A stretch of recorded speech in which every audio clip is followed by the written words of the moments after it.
అనే మాట ఉంది. మనం గమనించినట్లయితే నీకును నీ ఇంటికిని నీకు కలిగిన అంతటికి నీ క్షేమం కలగాలి అని ఇక్కడ రాస్తూ వచ్చినాడు.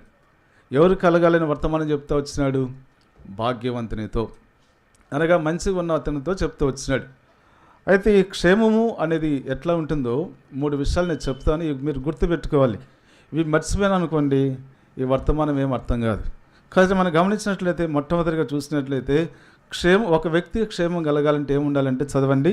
ఇర్మియా గ్రంథము 12వ అధ్యాయం 5వ వచనం. ఇర్మియా గ్రంథము 12వ అధ్యాయం 5వ వచనం తీసిన వాళ్ళు చదువుతూ రావాలి.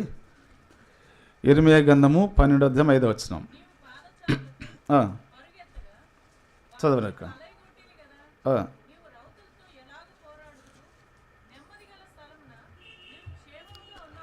కాబట్టి నెమ్మది కలిగిన స్థలమున ఎట్లున్నావట? క్షేమం. ఒక వ్యక్తి లేదంటే ఒక కుటుంబము ఏదైనా సరే క్షేమంగా ఉండాలంటే మొదటి నియమం ఏంటంటే నెమ్మది ఉండాలి.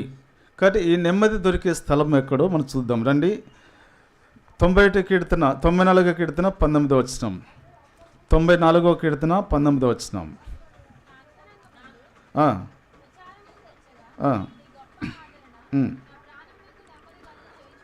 కాబట్టి నా అంతరంగమందు విచారములు హెచ్చగా నీ గొప్ప ఆదరణ నా ప్రాణమునకు నెమ్మది కలగచేయుచున్నది. కాబట్టి ఒక వ్యక్తికి నెమ్మది కలగాలంటే ఏముండాలి? ఆదరణ ఉండాలి. కాబట్టి ఆదరణ దొరికే స్థలం ఎక్కడే అంటే రండి చూద్దాం. యెషయా గ్రంథము 66వ అధ్యాయం 13వ వచనం. యెషయా గ్రంథము 66వ అధ్యాయం 13వ వచనం.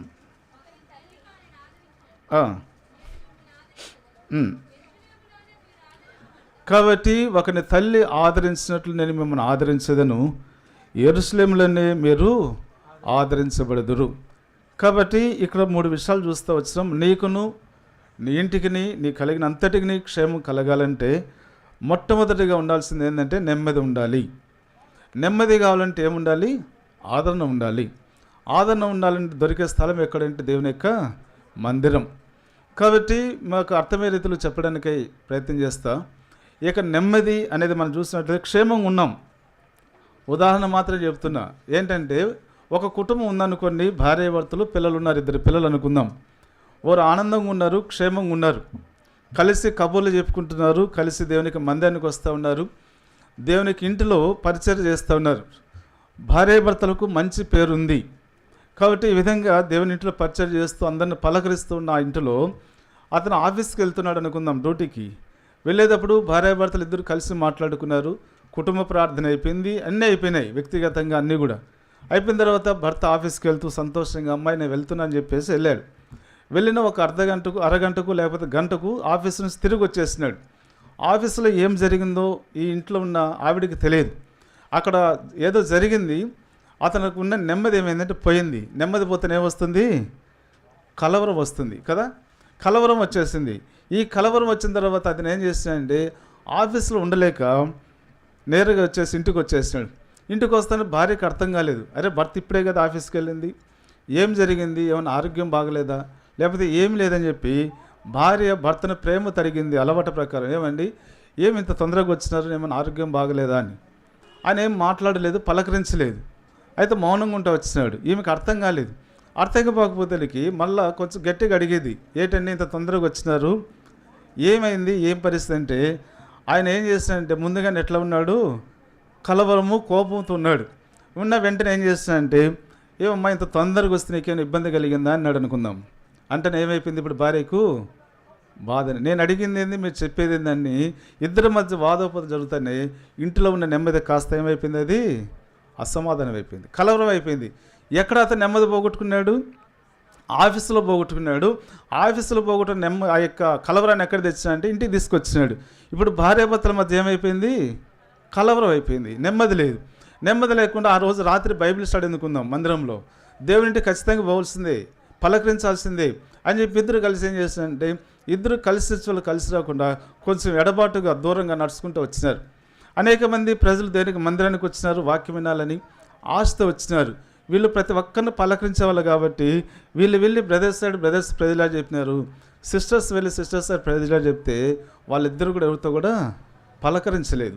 పలకరించకుండా వాళ్ళు మౌనం కూర్చుంటేనే వీళ్ళు చెప్పిన బ్రదర్స్కి ఏమైపోయిందంటే, అరే అన్న మంచిగా మాట్లాడవాడు కదా, ఎందుకు ఈరోజు మాట్లాడలేదు, నేను ప్రజలా చెప్తూ కూడా ముఖం ఎందుకు నన్ను చాటేసుకొని వెళ్ళాడని చెప్పి వీళ్ళ హృదయం ఏమొచ్చిందంటే కలవరం వచ్చేసింది. నేనేమైనా అన్నానేమన్నా, లేకపోతే నేనేమైనా బాధ పెట్టినా అని చెప్పి వీళ్ళు కలవరంతో కూర్చున్నారు. ఇటువైపు సిస్టర్స్ చూస్తే అదే పని ఉంది, ఆమె మాట్లాడలేదు కదా, వాళ్ళ మనసులో అదే కలవరం అయిపోయింది. ఇప్పుడు ఏమైపోయిందంటే ఇక్కడ వాక్యం చెప్తున్నాడు దేవుని యొక్క దాసుడు, కూర్చున్న వీరి యొక్క హృదయాలు ఏముంది ఇప్పుడు కలవరం, నెమ్మది లేదు, వాక్యం వినలేకపోతున్నారు. కారణం ఎందుకంటే ఆ యొక్క బ్రదర్ నేనేమన్నా, సిస్టర్ని ఏమన్నా, వీళ్ళు నాతో మాట్లాడలేదని చెప్పి వీరు ఆలోచన పడ్డాడు. చూడండి, ఒక వ్యక్తి యొక్క కలవరము, ఆఫీస్లో వచ్చిన కలవరాన్ని ఇంట్లో తీసుకొచ్చాడు, ఇంట్లో తీసుకొచ్చిన కలవరాన్ని అక్కడి నుంచి ఎక్కడ తీసుకొచ్చాడు, ఇప్పుడు సంఘంలోనే తీసుకొచ్చినాడు. ఇప్పుడు సంఘంలోనికి వచ్చిన తర్వాత కలవరం అయిపోయింది, నెమ్మది లేదు. కాబట్టి ఇప్పుడు నేను చెప్పేది ఏంటంటే, నీకును నీ ఇంటికి నీ కలిగిన అంతటి క్షేమం కలగాలంటే నెమ్మది అవసరం. కాబట్టి నీ క్షేమంగా ఉండాలంటే, వ్యక్తిగత నువ్వు క్షేమంగా ఉండాలంటే, నీ కుటుంబం క్షేమంగా ఉండాలంటే, నీ వచ్చే సంఘం క్షేమంగా ఉండాలంటే, నీ జీవితం ఏముండాలంటే నెమ్మది ఉండాలి. ఈ నెమ్మదిని నువ్వు కాపాడుకుంటూ రావాలి. ఈనాడు అనేక సంఘాలు కానీ కుటుంబాలు కానీ వ్యక్తిగతంగా పాడుకోవడం కారణం ఏంటంటే, ఒకే ఒక వ్యక్తిని బట్టి కుటుంబం పాడైపోతూ ఉంది, సంఘాలు పాడైపోతున్నాయి, సమాజం కూడా పాడైపోతుంది. చూడండి, ఒక కలవరం. కాబట్టి ఆ కలవరం తీసుకొచ్చిన అయిపోయిన తర్వాత ఇప్పుడు ఎట్లయిందంటే, నా అంతరంగ ముందు విచారంలో హెచ్చగా నీ గొప్ప ఆదరణ నాకేం కలిగజేసింది, నెమ్మది కలిగజేసింది. ఆదరణతో కూడిన మాటలు ఉండాలి, ఆదరించేవారు ఉండాలి. ఇప్పుడు అనేక మంది మనం కూర్చున్నాం, ఇక్కడ కూర్చున్న మనకు జీవితంలో పైకి బాగానే నవ్వుతున్నాం, పైకి మంచిగా ప్రజలు చెప్తున్నాం, ఏంటండి మంచిగా ఉన్నారా, క్షేమంగా ఉన్నారంటే మంచిగా ఉన్నామని చెప్తున్నారు, కానీ లోపల ఏమున్నాయి, బాధలు ఉన్నాయి. కూర్చుంటే కానీ చెప్పరు కదా. కావలసిన వారు ఆత్మీయులు వెళ్ళి అక్కడ కూర్చున్న తర్వాత అడిగితే కొద్దిసేపటికి వాళ్ళ హృదయంలో ఉన్న బాధ అంతా ఏముందంటే బద్దలైపోతుంది. కాబట్టి అంతరంగంలో ఆదరణ, క్షమించని విచారం హెచ్చగా గొప్ప ఆదరణ కలిగితే ఆ ప్రాణానికి ఏం కలుగుతుంది, నెమ్మది.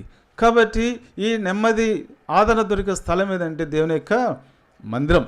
అందుకే నెహెమ్యా భక్తుడు రాస్తాడు 10:39 చివరి లైన్లో, మేము మా దేవుని యొక్క మందిరాన్ని విడిచిపెట్టము.